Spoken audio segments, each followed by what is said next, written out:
Сәлеметсіздер ме, құрметті көрермендер. Қарағанды облыстық тілдерді дамыту басқармасының ресурстық тіл орталығының маманы Арайлым Кенжеқызы бүгін отбасымызбен қазақша сөйлейміз жобасының кезекті түсіріліміндеміз.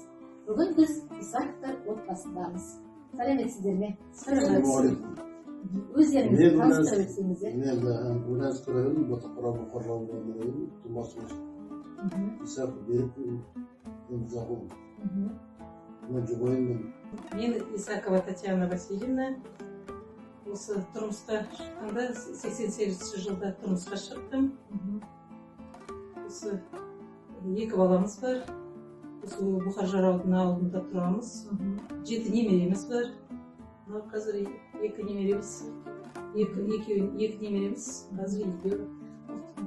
Менің ұлтым украинкам.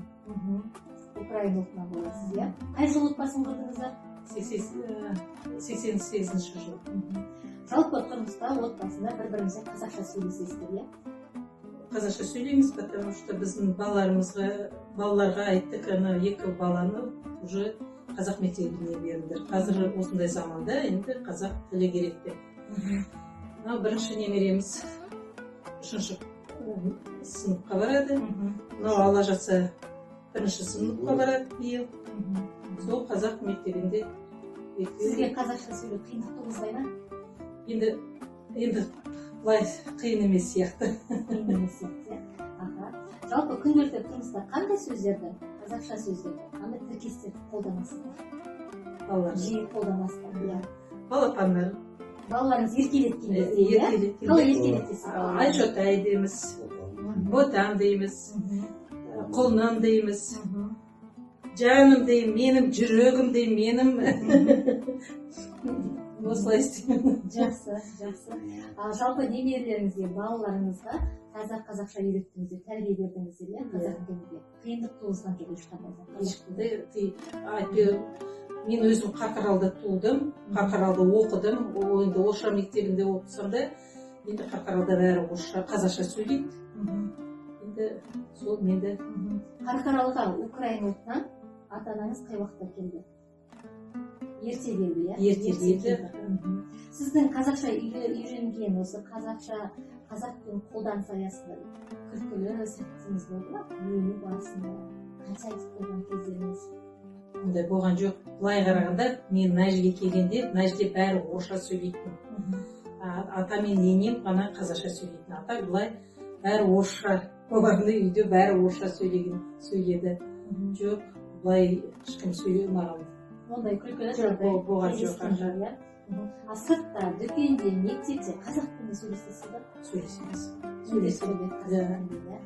Қандай дәстүрлерді қолданасыз өзіңіз қазақ тілінде? Сүндет тойыс істедік. Кейінді алдық, қазақша алдық. Қызымызды тұрмысқа бергенде қазақша бердік. Қолданып жатырсыздар. Енді жұмада шелпек пісіреміз.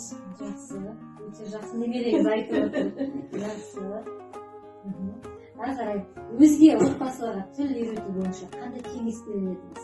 Көршілеріңіз бар, иә? Мына жерде араласатын достарыңыз бар. Қазақ тілін үйрену жайында қандай сіз кеңес бересіз? Енді жүректің не болса, желание дей ма? Ниет болса, мен кажется, қолына бәрі келетін сияқты. Сол балаларыңызға қазақ тілінде тәрбие беріп жатырсыздар, иә? Балаларыңыз өлең, тақпақ, жұмыртқаш, мақал біле ма? Біледі. Айшотай. Айдарбай үйірме серді үйіне айдайды. Қарабайлы қарағайды кесен бекестен бер қазақтағы қара тілді шешпейді. Сонда сен келеді, сен келеді.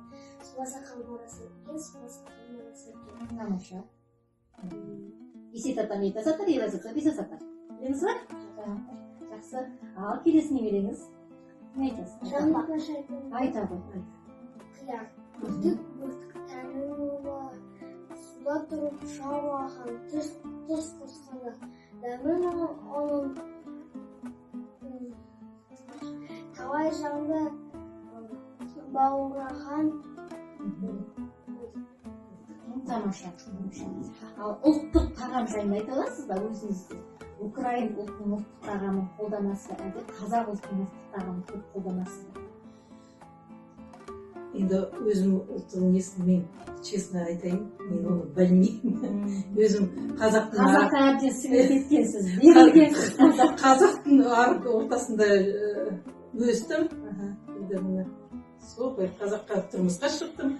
Қазір бәрі бізде бәрі қазақша. Жақсы. Дастарханың бай болсын, қазының ошақ май болсын, Алла сенің қолдасын, дәулетің мол болсын, шаңырақ биік болсын, келген кем болсын, кім болса халар, берік болсын, іші жанға сырты малға тосын. Жақсы, рахмет сіздерге. Көп рахмет. Келесі кездескенше сау болыңыздар. Сау болыңыздар.